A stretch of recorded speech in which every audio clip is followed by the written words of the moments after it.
ये कर्टेन्स डालो पीछे का। हाँ बस बस बस बस बस।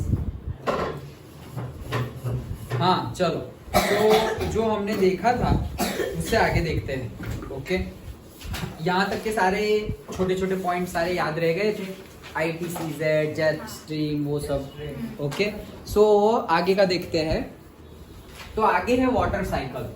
तो वाटर साइकिल ऑलरेडी हमें पता ही है। वाटर साइकिल मतलब क्या कि भाई वाटर है, इवापोरेट होगा तो ऊपर जाएगा, बादल बनेगा, कंडेंसेशन होगा, प्रेसिपिटेशन होगा, बारिश होगी, बारिश का पानी वापस रिवर, लेक सब थ्रू वापस ओशन में जाएगा, वापस इवापोरेशन होगा, तो साइकिल हो गया। ये हमने वाटर साइकिल पढ़ा ही है। अब होगा क्या कि जहां जहां पे लो प्रेशर है, जैसे कि ये हमारी अर्थ नहीं दिख रही,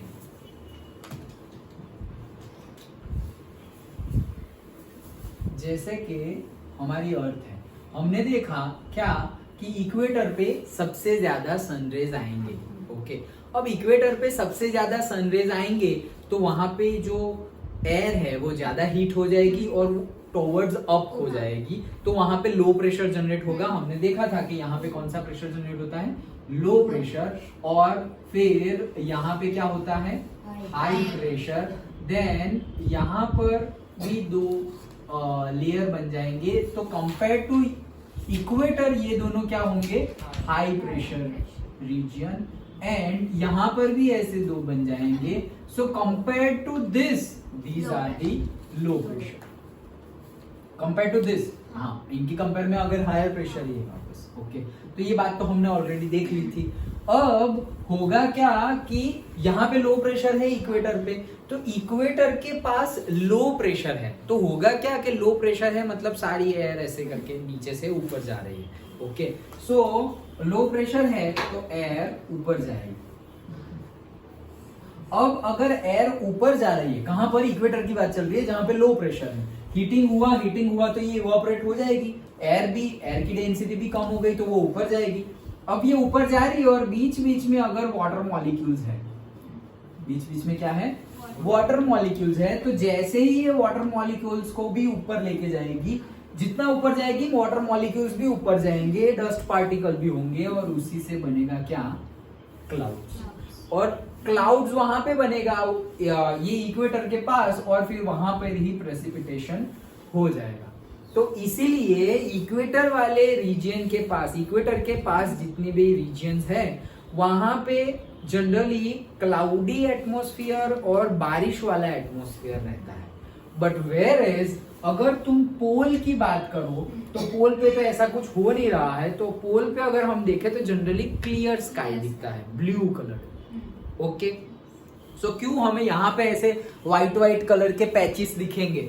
ओके, क्लाउड तो नहीं, अभी क्लाउड तो मॉनसून में होंगे, बट मॉनसून के बगैर भी, मतलब विंटर है, समर है, तो भी हमें इतना क्लियर स्काई नहीं दिखता है। हाँ, समर में बहुत ज्यादा क्लियर स्काई दिखता है। क्यों? अगेन सेम रीजन, बहुत ज्यादा हीट होगी, सारी की सारी एयर हीट हो गई है, तो सारी की सारी ऊपर चली गई है, तो ऊपर चली गई, और अगर बादल अभी बनना स्टार्ट नहीं हुए हैं तो सब कुछ अभी क्लियर दिख रहा है। ओके, और मॉनसून मतलब प्री मॉनसून के टाइम पे तो बहुत ज्यादा बारिश लगेगा, लेकिन उससे पहले तो क्लियर स्काई ही दिखेगा। लाइक दैट, समझ में आ गया? So that's why low pressure की रीजन में जनरली क्लाउडी एटमॉस्फेयर और बारिश हो जाती है, और हाई प्रेशर रीजन में क्लियर स्काई होता है। समझ में आ गया? ओके, नाउ अब देखते हैं हम एक फंडा, that is the tropical cyclone. क्या? Tropical cyclone. सो होगा क्या, ये जो अब तक हमने पढ़ा है उसी से रिलेटेड है कि भाई वार्म वाटर चाहिए। ट्रॉपिकल साइक्लोन के लिए क्या चाहिए? एक तो वार्म वाटर चाहिए, गर्म पानी, लो प्रेशर चाहिए, लो प्रेशर, विंड्स होनी चाहिए, विंड्स भी है, and then Coriolis force. Okay, तो ये सब चीजें होगा क्या कि जो इवापोरेशन हो रहा है और क्लाउड्स बन रहा है, तो क्लाउड्स बढ़ते ही जाएंगे, बढ़ते ही जाएंगे, बढ़ते ही जाएंगे। कहां पे? इक्वेटर के पास ही। ओके, क्योंकि यहीं पे तो लो प्रेशर है, तो हमें क्या क्या चाहिए? वार्म वाटर चाहिए, इक्वेटर के पास ही वार्म वाटर मिलेगा। ओके, देन हमें क्या चाहिए? लो प्रेशर चाहिए विंड का, तो वो इक्वेटर के पास मिलेगा। विंड चाहिए तो विंड तो हर जगह ही होगी वैसे तो, बट लो प्रेशर विंड हमें इक्वेटर के पास मिल जाएगी। और हमें चाहिए कोरियोलिस फोर्स, तो वो भी हमें इक्वेटर पे मिल जाएगा, क्योंकि यहाँ से डालेंगे तो सबसे ज्यादा कोरियोलिस फोर्स तो सेंटर पे ही लगेगा। सो ये सब कुछ मिल जाएगा। तो यहाँ पे क्या होगा, ये सब की वजह से ये जो क्लाउड्स है वो बड़े और बड़े होते जाएंगे। तो क्लाउड्स बड़े बड़े, गेटिंग बिगर एंड बिगर, बड़े ही होते जा रहे हैं और इतने बड़े हो जा रहे हैं। और ये लो प्रेशर से बने हैं, तो अंदर क्या है, लो प्रेशर। अब हाई प्रेशर से मतलब कंपेयर टू, ये हाई प्रेशर है कंपेयर टू दिस, राइट। तो यहां से जो एयर आएगी वो एयर अंदर सक हो जाएगी। मतलब हाई प्रेशर और लो प्रेशर है तो हाई प्रेशर से लो प्रेशर ही जाएगी एयर, बट इतने फास्ट जाएगी कि मतलब बहुत ज्यादा उसमें मतलब क्या लग रहा है, फोर्सफुली आ रही है, क्योंकि डिफरेंस बहुत ज्यादा है। मतलब ऐसा समझो कि कौन सा एग्जांपल ले, जैसे कि मैग्नीट्यूड फोर्स बहुत ज्यादा है। हाँ, ऐसा समझो कि ट्रक, वही फिजिक्स वाला एग्जांपल, ट्रक आ रही है, ट्रक है, ओके, और तुम चल रहे थे और तुम बिकॉज ऑफ एनी रीजन आंखें बंद हो गई या कुछ ऐसे स्नीज कर दिया, कुछ भी, ट्रक के साथ टकरा गए। थोड़ा बहुत लगेगा ऐसे वैसे कुछ हुआ, बट अभी तुम ऐसे ही चल रहे हो, ट्रक मूविंग कंडीशन में है और तुम ऐसा कुछ हुआ तो थोड़ा बहुत नहीं लगेगा, बहुत ज्यादा लगेगा। क्यों? क्यों? उनको कुछ नहीं लगता वो सबको लगाते हैं उनको कुछ नहीं लगता। अरे ऐसा ऑब्वियसली लगता है, मजाक कर रहा हूँ, लगता है, but because of the unconsciousness उनको उतना फील नहीं होता। हाँ, वो क्यों? क्योंकि उन कॉन्शियस नहीं है कि उनको पता नहीं है कि वो ऐसे ऐसे चल रहे हैं। पता होता तो सीधे चलते। ऐसा नहीं है कि उनको पता, उनको वो they are not conscious enough कि बॉडी में क्या हो रहा है, सेंसेशन सही वर्क नहीं करते हैं। ओके, चलो। So low, high pressure to low pressure, वो जो एयर विंग्स है वो सारी की सारी इतनी फोर्सफुली अंदर जाएगी और वापस जेट स्ट्रीम भी अंदर घुस जाएगी। हाई विंड्स बोला ना हमने, विंड, तो उससे क्या होगा, कोरियोलिस फोर्स भी है, तो ऐसे घूमता जाएगा, तो सब कुछ टुवर्ड्स द राइट घूमता जाएगा ऐसे। ओके, कोरियोलिस फोर्स है इसलिए, तो ऐसे अंदर जो भी एयर है वो टुवर्ड्स द राइट घूमती जाएगी और यहाँ पे ऐसे एंटी क्लॉकवाइज डायरेक्शन में क्लाउड रोटेट करने लगेगा due to the Coriolis force. और ये एक रोटेट कर रहा है, वैसे दूसरे रोटेट कर रहे हैं, एक दूसरे के साथ मिल रहे हैं, तो बन जाएगा साइक्लोन, टॉर्नेडो बोलते हैं ना, and that is known as the tropical cyclone. समझ में आया? ओके, चलो। सो और ये हम किसकी बात कर रहे थे, ये साइक्लोन, ट्रॉपिकल साइक्लोन की बात कर रहे थे। मतलब जैसे कि ट्रॉपिक ऑफ कैंसर है तो वहां पर भी हाई प्रेशर, ऐसा हमने देखा था कि जो ITCZ है वो भी मूविंग है, जो सन्स की डायरेक्ट रे है, तो ऐसा नहीं कि सिर्फ इक्वेटर पे आ रही है, वो तो tropic of Cancer, tropic of Capricorn तक मूव कर रही है डायरेक्ट सन रेज। तो जैसे ITCZ मूव कर रहा है, वैसे ही ये साइक्लोन, हम कहाँ की बात कर रहे थे, ट्रॉपिकल साइक्लोन, मतलब जो ट्रॉपिकल रीजियन में बनेगा उसकी बात कर रहे थे। समझ में आया? ओके, चलो। तो अब ये सारे फंडा हो गए हमारे, जो हमें पता होने चाहिए चैप्टर स्टार्ट होने से पहले। Okay, so now we are going into the chapter. Say first question is the difference between the weather and the climate. So weather और क्लाइमेट के बीच में कितने, आई थिंक हमने 2-3 वीडियो बना लिए है ये चैप्टर की, और अब जाके चैप्टर स्टार्ट हो रहा है। वॉट एवर, नेसेसरी ही था सब कुछ, ओके, क्योंकि आगे जाके ही सब आएगा। हाँ, तो फिर तब जाके डिस्कस करना, इससे अच्छा है अभी डिस्कस कर लिया। अब हम बात करेंगे कि ड्यू टू दिस ऐसा हो रहा है। जैसे अभी हमने बात की कि due to Coriolis force tropical cyclone बन रहा है, तो ट्रॉपिकल कोरियोलिस फोर्स हमने पहले ही डिस्कस कर लिया है, तो यहाँ वापस डिस्कस नहीं करना है ऐसे।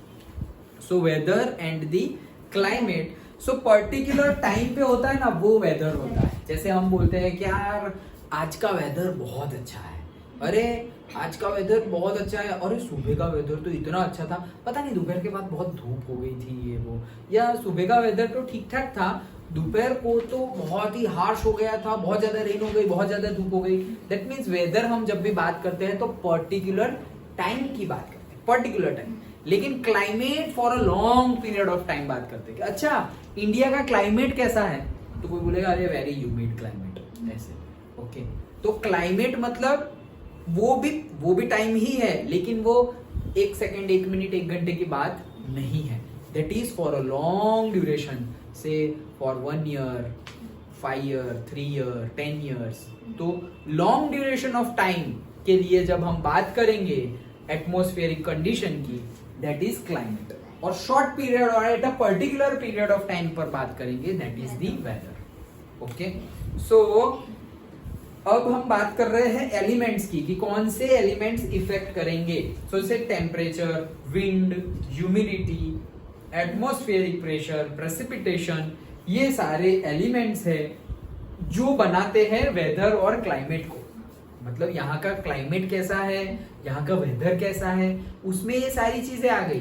फिर से बता रहा हूं, देखो टेम्परेचर आ गया, विंड आ गया, ह्यूमिडिटी आ गई, एटमॉस्फेरिक प्रेशर भी आ गया एंड प्रेसिपिटेशन भी आ गया। सो temperature, pressure, humidity, precipitation and the wind.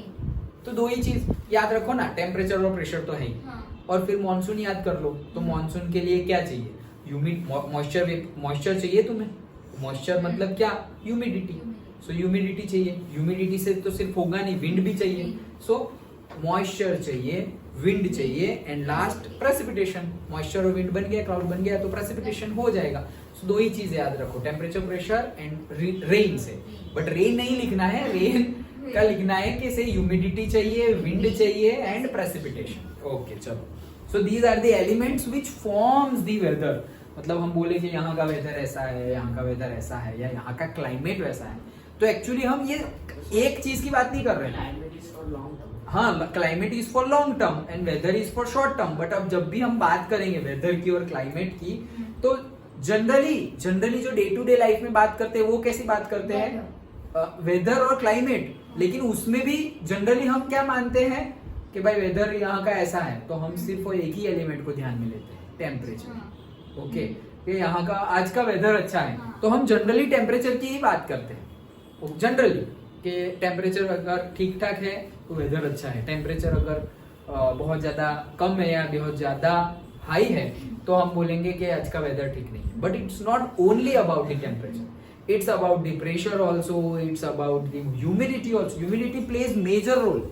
नहीं तो ऐसा बहुत ज्यादा ह्यूमिडिटी है तो तुम्हें पसीना पसीना होता रहेगा, बहुत ज्यादा पसीना पसीना, स्वेटिंग हो जाएगी। ओके, तो ह्यूमिडिटी जनरली ये जो कोस्टल एरिया है अपना, मतलब ये जो पूरा बेल्ट है, से अहमदाबाद तो मुंबई का ये जो पूरा बेल्ट है, यहाँ पे हमें ज्यादातर ह्यूमिडिटी ही रहती है, ज्यादा ह्यूमिडिटी। क्यों? क्योंकि we are staying at the coastal line ना, मतलब बॉर्डर नजदीक ही है, कोस्टल लाइन हमारी नजदीक ही है।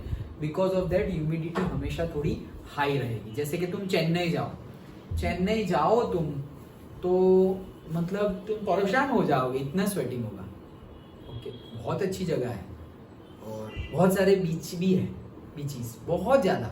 मतलब जैसे हम ऐसे ही कोई जा रहा है यहाँ पे से केबल ब्रिज चले गए, रिवर बैंक पे चले गए, हम तुम नर्मदा पे जाके देख रहे हो, वैसे लोग ओकेशनली नहीं जाते, वीक में 2-3 बार चले जाते हैं लोग, घूमते घूमते के चलो थोड़ा बीच पे घूम के आते हैं। उतना कॉमन है, उतने पास में भी है और उतना कॉमन है कि जैसे हम बोल रहे हैं अरे चलो थोड़ा बाहर जाके आते हैं, चलो टेम्पल जाके आते हैं, उतना कॉमन है, चलो बीच पे घूम के आते हैं, लाइक दैट। ओके, जैसे तुम अपने घर में हो, चलो थोड़ा छत पे थोड़ा टहल के आते हैं, वैसे ही टहलने के लिए बीच पे चले, लाइक उतना। हाँ, हम सोचे टहलने के लिए बीच पे, लेकिन उतना कॉमन है वहां पर वैसे।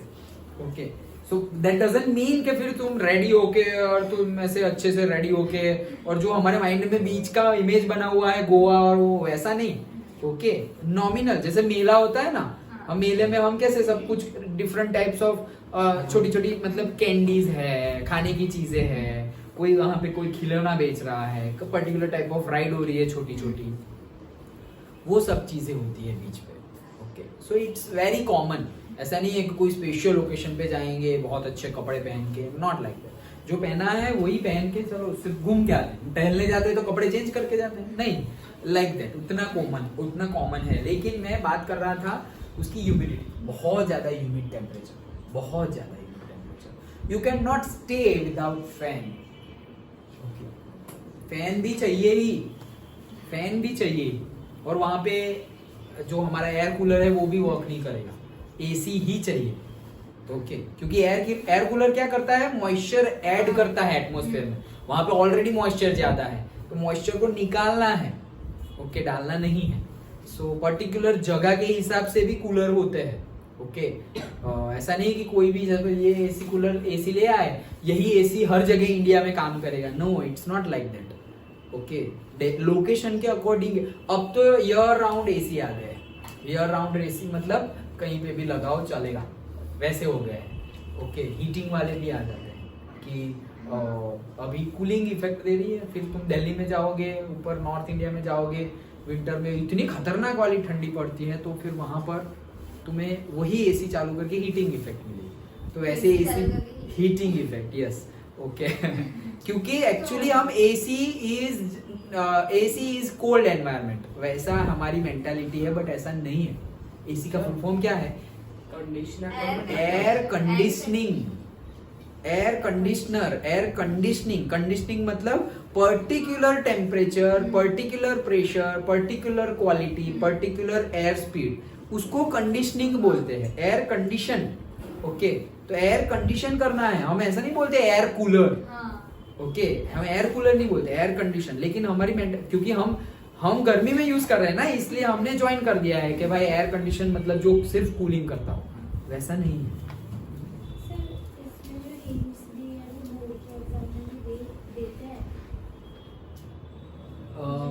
नहीं, मतलब शायद दे शायद ना दे, but we have to prepare like के नहीं देंगे वैसे ही। तो जनरली हिंट्स देंगे भी, अगर बुक में दी हुई तो वही क्वेश्चन अगर है तो देंगे, बट तुम ऐसे ही मान के चलो कि नहीं देंगे। तुम्हें सारे ही क्वेश्चंस ऐसे ही करने हैं कि हिंट्स नहीं देंगे। और जैसे मैंने बताया था कि पर्टिकुलर एनसीईआरटी में बात करें तो 2 ही एग्जाम्पल आई थिंक ऐसे है, वो एक 15 एग्जाम्पल नंबर 15 और एक एक्सरसाइज में, यही एक्सरसाइज में एक एग्जाम्पल है वो, जो एक पर्टिकुलर मेथड से हो रहा है, ऐसा नहीं कोई और मेथड नहीं है, और मेथड है लेकिन वो बहुत ज्यादा लंबी मेथड है।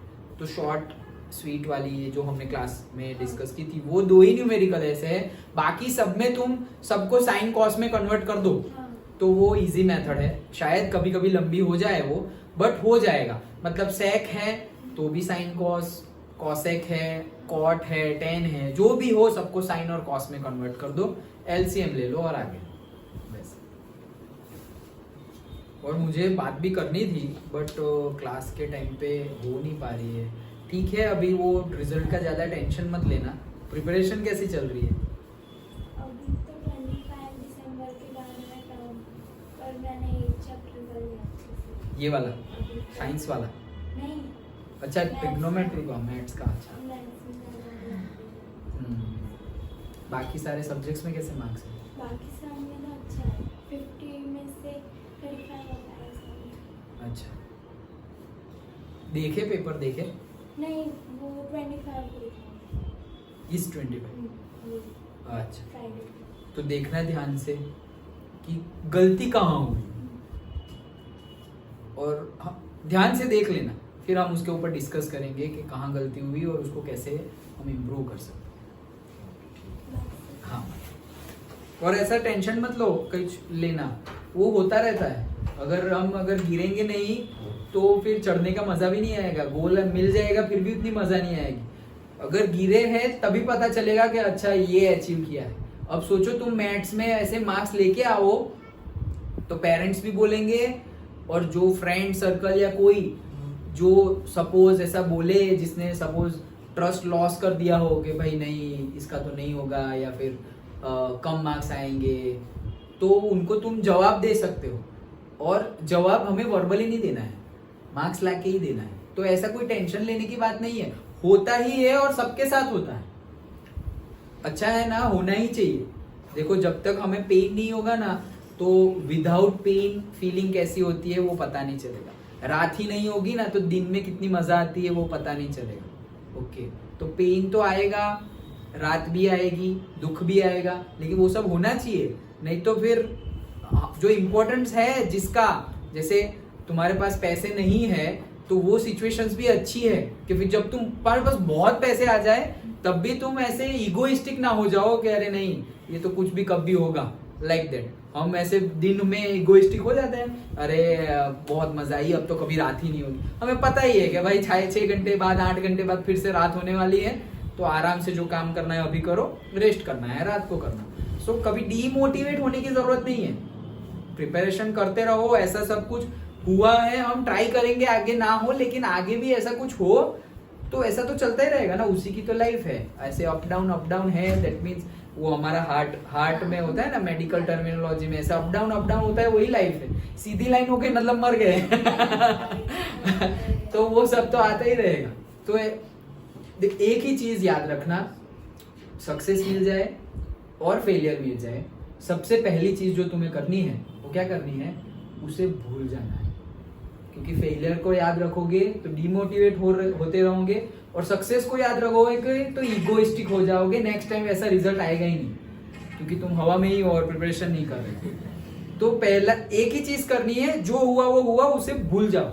अच्छा हुआ वो भी भूल जाओ, बुरा हुआ वो भी भूल जाओ। ओके क्या सर बोल रहे हैं एग्जाम में कौन टेंशन चलेगा तो कितने मार्क्स आते थे? बहुत आ रहा है। चलो सो अब हम बात करते हैं क्लाइमेट कंट्रोल्स की। ओके तो एलिमेंट्स तो याद रह गए, pressure, temperature, humidity, winds and precipitation. Okay now अब बात करते हैं क्लाइमेट कंट्रोल्स की, कि ये क्लाइमेट्स को कंट्रोल कौन कौन करता है। ये सारे तो एलिमेंट है जो बनाते। जरूरत है किसको, गर्मी लग रही है तो बंद कर दो ना फैन को, तो किसको बंद कर दो। ऐसा कौन खुला हुआ है कि बंद कर दे ठीक है रहने दो। सो बात क्या कर रहे थे कि हमने जो एलिमेंट्स पढ़े वो एलिमेंट्स बनाते हैं क्लाइमेट को, बट अब हम बनाते की बात नहीं कर रहे, अब हम बात कर रहे हैं कौन कंट्रोल कर रहा है क्लाइमेट्स के एलिमेंट्स को, कौन कंट्रोल कर रहा है। सो उसके लिए मैंने तुम्हें वर्ड बताया था उस दिन, अभी फिर से बता रहा हूं, lap word. Okay so lap word, तो ध्यान से क्या क्या है, latitude, altitude, pressure, winds, then ocean currents, relief features and distance from the sea. Okay याद रखना। ओके ये सारे हमारे एक मार्क में पूछा जाए तो ये सिर्फ नाम ही लिखने हैं। Okay latitude, altitude, pressure, winds, ocean currents, relief features and distance from the sea. ये सी से कितने डिस्टेंस पे हो तुम, डिस्टेंस मतलब बोथ डिस्टेंस, ऐसा भी डिस्टेंस लॉन्ग भी और हाइट भी देखनी है। तो भाई हम तो सी के नजदीक ही है, लेकिन तुम माउंटेन पे हो तो ये सी की इफेक्ट उतनी नहीं होगी, क्योंकि कितने हाइट पे हो तुम लोग, लाइक दैट। तो दोनों हमें गिनना है। पहली बात करते हैं लैटिट्यूड की। Okay first we will discuss about latitude.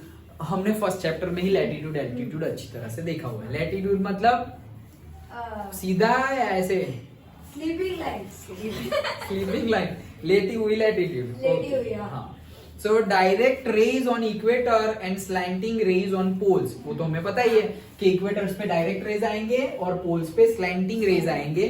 So if latitude near the equator, अगर हमारा लैटिट्यूड जो हम लिखते हैं ना 23 डिग्री ये वो नॉर्थ साउथ, तो अगर हमारा लैटिट्यूड जो इक्वेटर का लैटिट्यूड है उससे नियर है हमारी लोकेशन, हर एक लोकेशन का लैटिट्यूड और लॉन्गिट्यूड होगा। बात की थी ना हमने, ये है हमारा लैटिट्यूड, ये है हमारा लॉन्गिट्यूड। जैसे कार्टेशियन कोऑर्डिनेट्स में सपोज कोई भी पॉइंट रखो तो वो पॉइंट पे हम बोल सकते हैं कि भाई इसका कोई एक्स होगा और इसका कोई वाई होगा। वैसे ही हमने ये हमारी अर्थ है ऐसा समझो, तो उसके हिसाब से इसका कोई लैटिट्यूड होगा और उसका कोई लॉन्गिट्यूड भी होगा। तो इट्स लाइक अ लोकेशन। जैसे ये अब तो जोमेटो, स्विगी और ओला, उबर एट योर पिन लोकेशन नहीं बोलते, पिन लोकेशन। तो पिन लोकेशन पे जहां तुम हो वहां पे वो गाड़ी आ जाएगी। वो कैसे आ जाती है, जीपीएस पे काम करती है। ओके ग्लोबल पोजिशनिंग सिस्टम, तो उसमें क्या होता है, उसमें कुछ नहीं, ग्लोब के तुम्हारी लोकेशन जियोग्राफी के अकॉर्डिंगली तुम कौन से लोकेशन पे हो सिर्फ वही सेंड करना होता है। जैसे व्हाट्सएप पे तुम किसी को लोकेशन सेंड करोगे तो वो लोकेशन को कभी ओपन करके देखना मैप में, तो वो दिखाएगा तुम्हें लैटिट्यूड एंड लॉन्गिट्यूड। ओके, तुम अगर बोलो कि भरूच, गूगल में सर्च करो कि भरूच का लैटिट्यूड एंड लॉन्गिट्यूड, तो वहां दिखा देगा कि अगर पूरे वर्ल्ड में तो भरूच डॉट ही है ना। ओके, तो वहां का लैटिट्यूड लॉन्गिट्यूड क्या है वो दिखा देगा। अगर वो लैटिट्यूड अगर इक्वेटर के नजदीक है तो हॉट टेम्परेचर रहेगा क्योंकि इक्वेटर पे गर्मी होती है, और अगर वो लैटिट्यूड पोल्स के नजदीक में रहेगा तो ठंडी होगी। As simple as that. Okay चलो, so if latitude near the equator hot climate and if latitude near the poles cold climate, यही था, समझ में आ गया। Next altitude. एल्टीट्यूड मतलब हाइट, एल्टीट्यूड मतलब हाइट। ओके, तो जो मैं वो सी की बात कर रहा था, दोनों डिस्टेंस ऐसे भी और ऐसे भी, तो ऊपर वाला तो इसी में आ जाएगा, एल्टीट्यूड में ही आ जाएगा, लॉन्गिट्यूड नहीं है। एल्टीट्यूड नॉट लॉन्गिट्यूड, ऐसी खड़ी वाली लाइन की बात नहीं कर रहे हैं हम, एल्टीट्यूड की बात कर रहे हैं। एल्टीट्यूड मतलब दी height. Okay, so temperature decrease when go up from the earth surface. Obviously जैसे पता ही है हमें कि अर्थ सरफेस पे, अर्थ सरफेस से जैसे जैसे हम ऊपर जाएंगे सो टेम्परेचर क्या होगा, डिक्रीज होगा। इसीलिए तो हम हिल स्टेशन पे जाते हैं। तो एक्चुअली जैसे हम समझे कि मई चल रहा है, तो मई और से अप्रैल में चल रहा है, अप्रैल में, तो अप्रैल में चल रहा है, मई मतलब हिंदी वाला में नहीं, मंथ। ओके, अप्रैल मंथ और मई मंथ चल रहा है, तो वो टाइम पे कितनी गर्मी होती है यहाँ पर, वही टाइम पे हम घूमने जाते हैं। कहाँ पे, हिल स्टेशन पे, कि महाबलेश्वर चले गए, उत्तराखंड चले गए, हिमाचल प्रदेश, जम्मू कश्मीर। क्यों?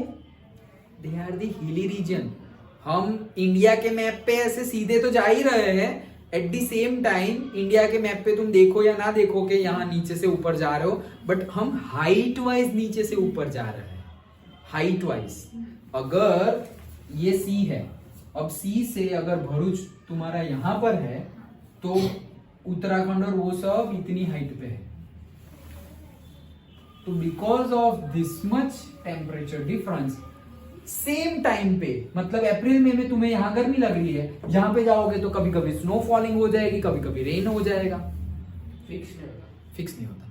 फिक्स क्यों नहीं होता, वो सब चीज अभी हम सीजन्स में डिस्कस करेंगे। समझ आया? So because of the altitude we face that some places in summer also they are cold. Okay, so temperature decrease when go up from the earth surface, that is the reason that hilly area are cold in summer too. Okay, चलो, so next is the distance from the sea. तो sea से distance कैसा है वो, so it gives the moderating effect to the climate. sea के नजदीक में है हम, तो वो क्या करेगा, it gives the moderating effect to the climate. Moderating effect मतलब क्या है, एक्चुअली सिंपल वर्ड्स में बताऊं तो मॉडरेटिंग इफेक्ट मतलब पूरी इंडिया में सपोज ठंडी है, बहुत खतरनाक वाली ठंडी है, लेकिन वो पर्टिकुलर रीजन में उतनी ठंडी नहीं लगेगी। इसका ऑपोजिट भी, अगर पूरे इंडिया में बहुत खतरनाक वाली गर्मी है लेकिन पर्टिकुलरली वो रीजन में, ओशन के पास, उतनी गर्मी नहीं होगी। समझ में आया? इसको बोलते हैं मॉडरेटिंग कंडीशंस। सो अगर हमारा ग्राफ देखें हम,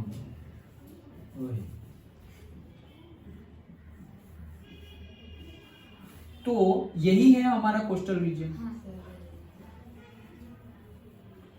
तो ये जो कोस्टल रीजन है, मतलब यहां से ये भी है पूरा, तो ये यहां से जो कोस्टल रीजन शुरू हो रहा है, तो ये कोस्टल रीजन पे ये जो लोग रह रहे हैं, मतलब पूरा गुजरात, महाराष्ट्र, केरला, कर्नाटका, तमिलनाडु, उड़ीसा, ओके, आंध्र प्रदेश, हाँ हम भी इसमें ही आते हैं, यस।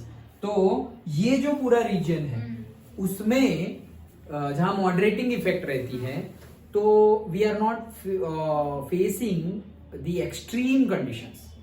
एक्सट्रीम कंडीशंस नहीं होती, जैसे कि यहां पर दिल्ली में चले जाओ तो विंटर में दिल्ली पे चले जाते हैं तो 2 डिग्री सेल्सियस भी जाता है, 3 डिग्री सेल्सियस भी जाता है, -2 -3 भी जाता है। दिल्ली की बात करें तो विंटर में हम जाते हैं, नहीं जाते। हम इतने कम टेम्परेचर पे नहीं जाते हैं। मतलब हमारा तो अगर 8 9 10 11 हो गया तो भी सब लोग ऐसे लोग ठंड की वजह से मतलब पेरेंट्स रखने आएंगे तुम्हें ट्यूशन में 6 बजे तो अंधेरा वैसे होता है। मतलब कई सालों में ऐसे हमें विंटर्स देखे हैं। ओके, देखो उसको ठंड लगने लगी तो ऐसा होगा। ओके, बट हमें ऐसा फेस नहीं होता है, उतने कम टेम्परेचर पे हम नहीं जाते due to this moderating effect, क्योंकि हम ओशन से नजदीक है। So that is the distance from the sea, so it gives the moderating effect to the climate. अब होगा क्या, 2 प्रॉपर्टी याद रखना, उसके बेस पे हम समझते हैं। Land heats faster and cools also faster than the water. ये ऑलरेडी हमने 7th में देखा था, लैंड ब्रीज, सी ब्रीज। तो इसमें फंडा क्या है, जो जमीन है वो पानी से जल्दी गर्म हो जाती है और ठंडी भी जल्दी हो जाती है। गर्म भी जल्दी होती है और ठंडी भी जल्दी होती है। और जो वाटर है मतलब वही चीज बता रहा हूं कि वाटर उसकी कंपेयर में स्लोली होता है। ओके, तो अब जैसे कि दिन का टाइम है, डे टाइम है, ऐसा समझो कि यहाँ पर सी है और यहाँ पर लैंड है। ओके, तो यहाँ पे सन है सपोज, तो होगा क्या कि सनरेज आएंगे। अब सी जो है ये पानी उतना गर्म नहीं होगा, लेकिन ये वाला ये तो बहुत ज्यादा गर्म हो जाएगा। तो ये वाला जो लैंड पे जो लैंड है जो वो बहुत ज्यादा गर्म होने की वजह से होगा क्या कि उसके कांटेक्ट में जो एयर है वो भी गर्म हो जाएगी। लैंड के कांटेक्ट में जो एयर है वो भी गर्म होगी। ये गर्म होगी तो ऊपर जाएगी, गर्म होगी तो उसकी डेंसिटी कम होगी, डेंसिटी कम होगी तो वो ऊपर जाएगी, लोअर प्रेशर एरिया क्रिएट होगा। तो ये सारी एयर कहाँ गई, ऊपर। ओके, अब जो सी पर है दे आर दी, यहां पर ये तो हाई डेंसिटी वाली एयर है, एयर जो है हाई डेंसिटी बोल रहा हूं, हाई डेंसिटी वाली एयर है। यहाँ पे हाई डेंसिटी है, यहाँ पर तो वो एयर जो थी वो भी चली गई। सो ये वाली एयर ये साइड फ्लो होगी, क्योंकि यहाँ जगह खाली हो गई ना, तो वो जगह भरने के लिए सी पे से एयर आएगी। हमने वो साइकिल देखी थी फर्स्ट डे। ओके, तो सी पे से एयर आएगी। अब ये मुड़ के वापस जब कंडेंस हो जाएगी, थोड़ी कूल डाउन हो जाएगी, हाँ लैंड वाली जो ऊपर गई थी हॉट होकर, वो उसका टेम्परेचर जब धीरे धीरे डाउन होगा तो वो धीरे धीरे वापस नीचे आएगी। तो ये पूरी साइकिल चलती रहेगी। तो डे टाइम पे एयर कहां से कहां फ्लो होगी, सी टू लैंड। कहां से कहां फ्लो होगी, सी टू लैंड, डे टाइम पे। याद नहीं रखना है, समझना है क्यों सी टू लैंड फ्लो होगी। भाई जो जमीन है वो ज्यादा गर्म होगी, ज्यादा गर्म होगी तो उसका टेम्परेचर, एयर का टेम्परेचर भी ज्यादा गर्म होगा। एयर ऊपर चली गई तो वहां जगह बच गई तो सी से वो एयर वो जगह लेने के लिए आ जाएगी। तो ये आई, उसने ऊपर धक्का मारा, फिर ये साइकिल शुरू हो गई। ओके, तो समझ में आ गया। ओके, सो नाइट में क्या होता है, अब नाइट में अगेन सी एंड लैंड, तो अब तो सन है नहीं, राइट। अब ठंडा हो रहा है, तो एक्चुअली ठंडा कौन जल्दी हो जाएगा, लैंड जल्दी ठंडा हो जाएगा। लेकिन पानी अभी ठंडा नहीं हुआ, वो तो हॉट वार्म भी स्लोली होता है और टेम्परेचर डाउन भी स्लोली होता है। तो इसका इतना टेम्परेचर घटा नहीं होगा। तो होगा क्या कि यहाँ की एयर जो है वो थोड़ी हॉट होगी, क्योंकि यहाँ का टेम्परेचर हॉट है, तो ये हॉट होगी और ये कोल्ड होगी। तो होगा क्या, ये हॉट होगी तो उसकी डेंसिटी कम होगी, तो वो ऊपर जाएगी। ये ऊपर जाएगी तो यहाँ जगह खाली हो गई, तो ये लैंड वाली यहाँ आ गई। तो नाइट में लैंड से सी में जाएगी एयर, और दिन में सी से लैंड में आएगी। तो दिन के टाइम पे अगर तुम जाओ और तुम, ये लैंड ब्रीज सी ब्रीज हम बोलते हैं, but it's not always about oceans. River पे भी होता है, रिवर बैंक पे तुम बैठ गए ऐसे, ओके, तो देखना ऐसे ठंडा ठंडा लगे। ब्रीज मतलब दैट जो एयर आ रही है और बीच में मॉइस्चर, उसी को ब्रीज बोलते हैं। तो ब्रीज नाम का सोप भी आता था, ब्रीज। ब्रीज, जो ब्रीज का वर्ड है वही ब्रीज, ब्रीज सोप बहुत पहले आता था, अब शायद बंद हो गया। नाम वो साइक्लोन नाम वैसा है, नाम वैसा है। चलो, तो जो ब्रीज, अभी वो ब्रीज पे छोड़ो अभी, हाँ, तो रिवर जो है, रिवर पे भी हमें ये फील होता है, समझ गए? सर लैंड से सी क्यों जाता है, मतलब डेंसिटी अगेन सेम, यहाँ सी से लैंड जो रीजन से आया वही लैंड से सी पे से जाएगा। क्यों? क्योंकि लैंड का टेम्परेचर रात में इसका जो टेम्परेचर है उससे ज्यादा ठंडा है, वाटर से ज्यादा ठंडा है, क्योंकि लैंड तो सन नहीं है, सन नहीं है मतलब एकदम फास्ट से कूल होना स्टार्ट हो जाएगा। तो ये तो अच्छे से कूल हो गया, लैंड जमीन कूल हो गई, लेकिन वाटर कूल हुआ नहीं। तो उस वो कूल नहीं हुआ मतलब वो हॉट वाटर है, हॉट वाटर है मतलब हॉट वाटर के ऊपर जो एयर है वो भी गर्म रहेगी, गर्म रहेगी तो उसकी डेंसिटी कम होगी, डेंसिटी कम होगी तो वो ऊपर जाएगी, ऊपर जाएगी तो जगह बन गई, वो जगह को भरने के लिए लैंड से एयर आ जाएगी और फिर वापस सर्कुलेशन। हाँ, वो भी गर्म ही होगी। नहीं, उनकी कंपेयर में तो ठंडी होगी क्योंकि लैंड पे से आ रही है और लैंड तो ठंडी हो गई है। ओके, सो अगर कोई बोट लेके जा रहा है रात में तो उसको थोड़ा अच्छा फील होगा एक्चुअली, मतलब बहुत ठंडी हो तो थोड़ा थोड़ा ऐसे टेम्परेचर आ रही है। ओके, तो ये जो था उससे तो ये थोड़ा ठंडा ठंडा ही आ रहा है, लाइक दैट। यहाँ पे हॉट एयर थी, यहाँ पे कोल्ड एयर, समझ गए? रटना नहीं है, समझना है, समझ गए? ओके, चलो। So region near to sea having not much hotness or not much coldness. Okay, तो ये हमने देख लिया है, जो region near to sea होता है, जैसे कि हमारा एग्जांपल लिया, वहां पे ज्यादा ठंड भी नहीं होगी और ज्यादा गर्मी भी नहीं होगी, और इसके लिए ये जगह है, ओके, जहाँ पे ज्यादा ठंड नहीं होगी और ज्यादा गर्मी भी नहीं होगी, और जहां पर ये जो मॉडरेटिंग इफेक्ट नहीं दिखाई दे रही है, जैसे मैंने बताया एग्जांपल दिल्ली का, तो उसे बोला जाता है कॉन्टिनेंटालिटी। ओके, कॉन्टिनेंटालिटी,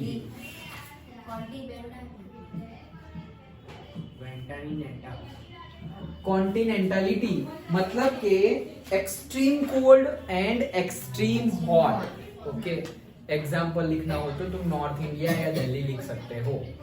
ओके, उसे क्या बोलते हैं? कॉन्टिनेंटालिटी। ओके, तो हमारा लैटिट्यूड हो गया, एल्टीट्यूड हो गया, और अभी क्या देखा हमने? डिस्टेंस फ्रॉम द सी देखा। ओके, प्रेशर तो हमें पता ही है, प्रेशर डिफरेंस वही है। प्रेशर डिफरेंस मतलब ये जो साइकिल, ये प्रेशर डिफरेंस ही तो है, दोनों का प्रेशर डिफरेंस था, तो प्रेशर डिफरेंस भी उसी में आ गया। विंड्स वो क्यों होती है? अगेन वो फ्लो होगी तो उसमें ही विंड्स आ गया है। एंड ओशन करंट्स अभी हम देखते हैं। हाँ, ये लिटरेचर्स, तो ओशन करंट्स 12th वाले आ गए।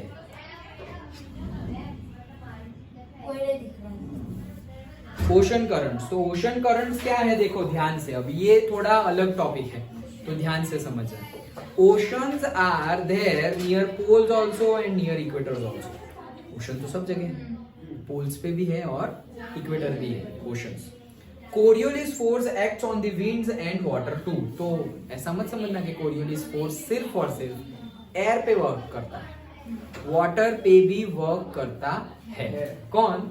Coriolis force. तो एयर की वजह से ऐसे एयर में टॉर्नेडो आ जाता है, तो फिर यहाँ पर भी क्या होगा? वाटर भी देखा है तुमने, ऐसे वाटर भी घूमता है ओशंस में। और नहीं, दैट मच बिग नहीं। सुनामी एक्चुअली वो किस लिए आता है? बहुत ज्यादा डिस्टर्बेंस हो गया और जनरली उसका कॉज होता है अर्थक्वेक। जो ओशन में अर्थक्वेक होता है, that is the cause, main cause of tsunami.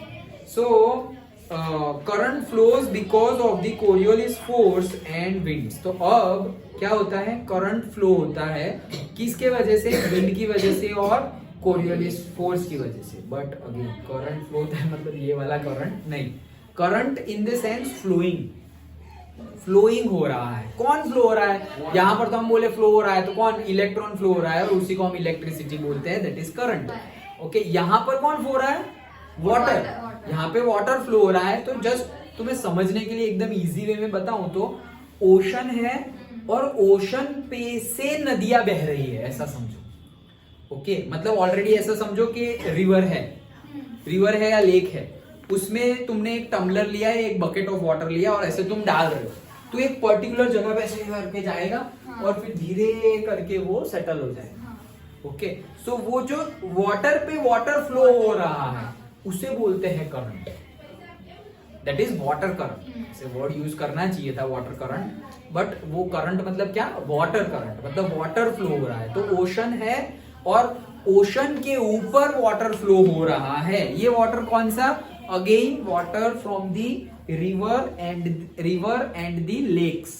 Okay, तो ओशन में मतलब जैसे कि हमारा ओशन है, फिर नर्मदा रिवर है, तो नर्मदा रिवर जा रही है ओशन में, बट अगर कोरियोलिस फोर्स लग रहा है नर्मदा रिवर पे ज्यादा, तो वो ऐसे सीधे सीधे अच्छे से ऐसे मिक्स होने की बजाय थोड़ा ऊपर से ऐसे वो भी वाटर भी मूव करता करता ऊपर फ्लो करेगा। ओके, मतलब मिक्स भी ऐसे स्टेबलाइज मिक्स नहीं, कि ऐसे धीरे से आए, ऑलरेडी जगह बना के रखी है और अंदर पानी मिक्स हो गया, वैसे नहीं, फ्लो करते करते आएगा और मिक्स हो जाएगा, इसीलिए वहां पे वेव्स बनेंगे। Okay, so that is the ocean currents and wave of water on water. देखो मैंने तुम्हें समझने के लिए ऐसा ही लिखा हुआ, wave of water on water, और like river flowing on the sea, जैसे सी के ऊपर से रिवर फ्लो हो रही है। Okay, like that river water may be hot may be cold depending upon from where it is coming. अब ये जो रिवर वाटर है, हमने बोला कि रिवर वाटर फ्लो हो रहा है ओशन पे, उसको ओशन करंट बोलेंगे हम, बट ये रिवर वाटर ठंडा भी हो सकता है और गर्म भी हो सकता है। तो अगर ये वाटर इक्वेटर के नजदीक से आ रहा है तो ऑब्वियसली गर्म होगा, और पोल्स के नजदीक से आ रहा है तो ठंडा होगा। तो मतलब हमारी ऐसी जगह है अगर अर्थ पर, ओके, जहां पर कोई करंट ऐसे, ओशन करंट ऐसे आ रहे हैं, वाटर ओशन करंट, तो ये सपोज हॉट जगह से आ रहे होंगे तो हमें हॉट लगेगा, और कोल्ड जगह से आ रहे हैं तो पर्टिकुलर हमें वो पानी ठंडा लगेगा। कौन सा पानी, ओशन का पानी हमें ठंडा लगेगा। दैट डजंट मीन कि ओशन ठंडा है या ओशन गर्म है। That current, because of that ocean current बोल रहे हैं ना, वो करंट वाटर जो है वो ठंडा या गर्म है, ना कि पूरे का पूरा ओशन।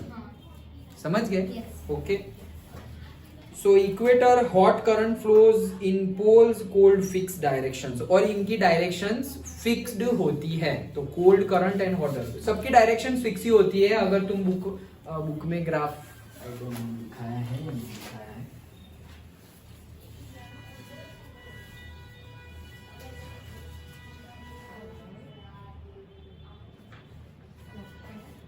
जो मैंने जो फिगर सारी देखी हुई है वो ग्राफ तो नहीं दिखाया है, लेकिन yes this you can see it.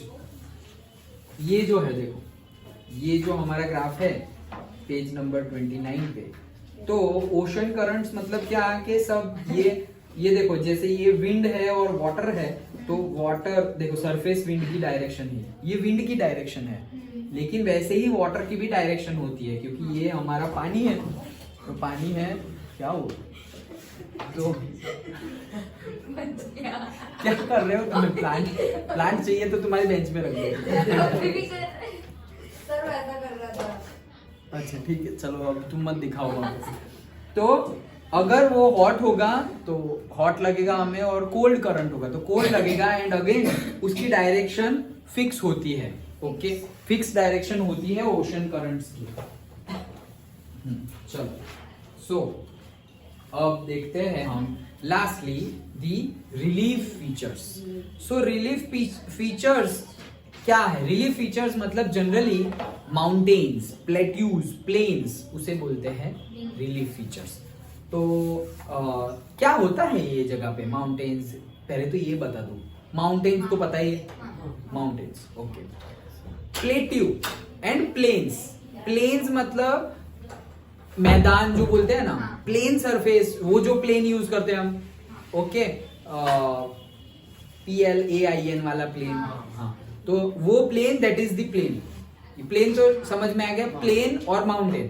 Plateau भी एक टाइप का प्लेन ही है, but what is the difference? Yes, ऊपर का डिफरेंस, मतलब कि हाँ, स्टोरेज फुल, हाँ नहीं रे, लो बैटरी है।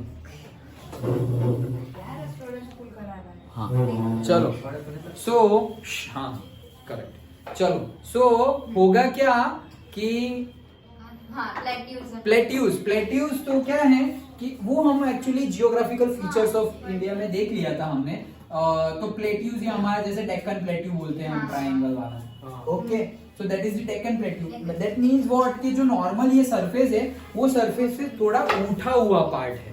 ओके, जैसे हमने बताया था ये बुक रखी थी, हाँ तो बुक रख के एग्जांपल है कि ग्राउंड है लेकिन ये थोड़ा ऊपर, that is the plateau.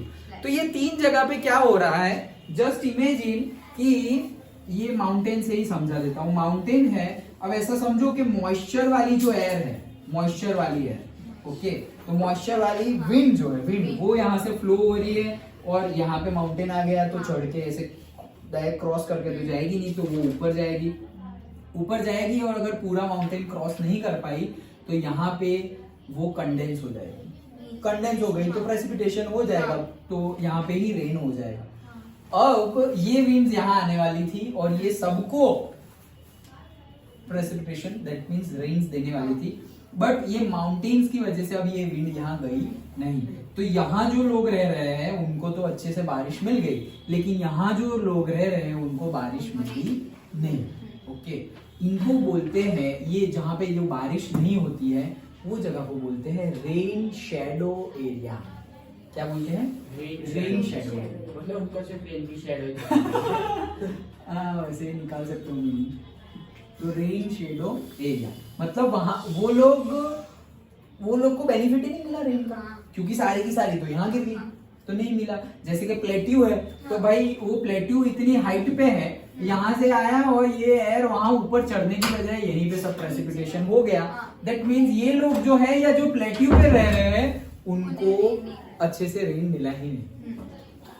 This practice, ये प्रोसेस को हम बोलते हैं रिलीफ फीचर्स। और ये रेन शैडो एरिया भी याद रखना, where we are not getting the rain.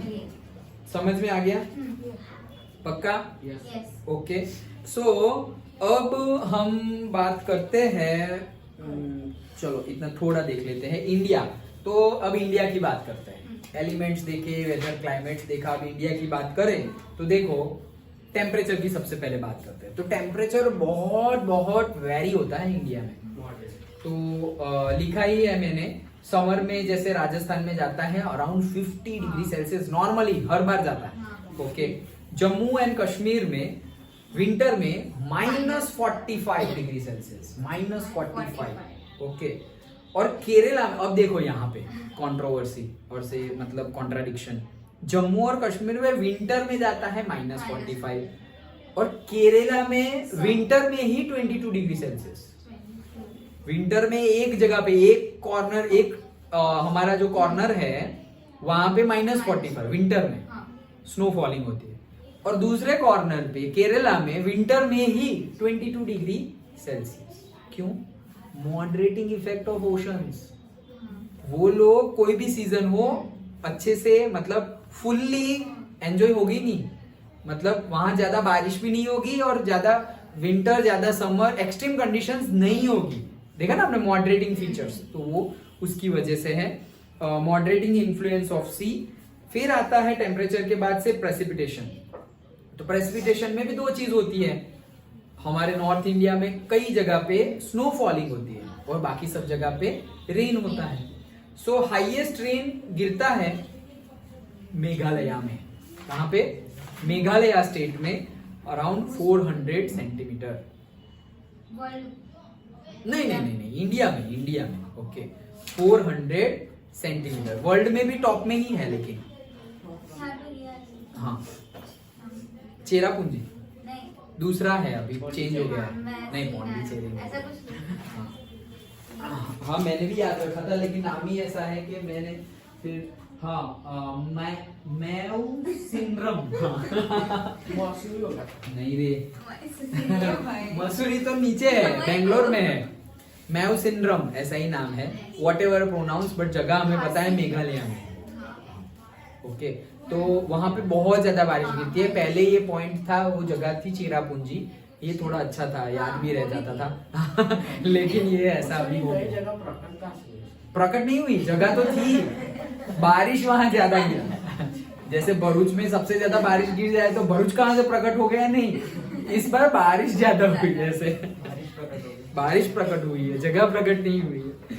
अच्छा, then very less rain in western Rajasthan and Ladakh. Ladakh में और वेस्टर्न राजस्थान में बहुत बहुत कम रेन होता है। लद्दाख में तो स्नोफॉल होता है, हाँ। और वेस्टर्न राजस्थान में, वेस्टर्न राजस्थान में भी वेस्टर्न पार्ट, वो पाकिस्तान को टच कर दो, हाँ। तो वहां पे बहुत ज्यादा कम रेन होता है। थार डेजर्ट आ गया, कितना डेजर्ट एरिया एंड ऑल, वही है।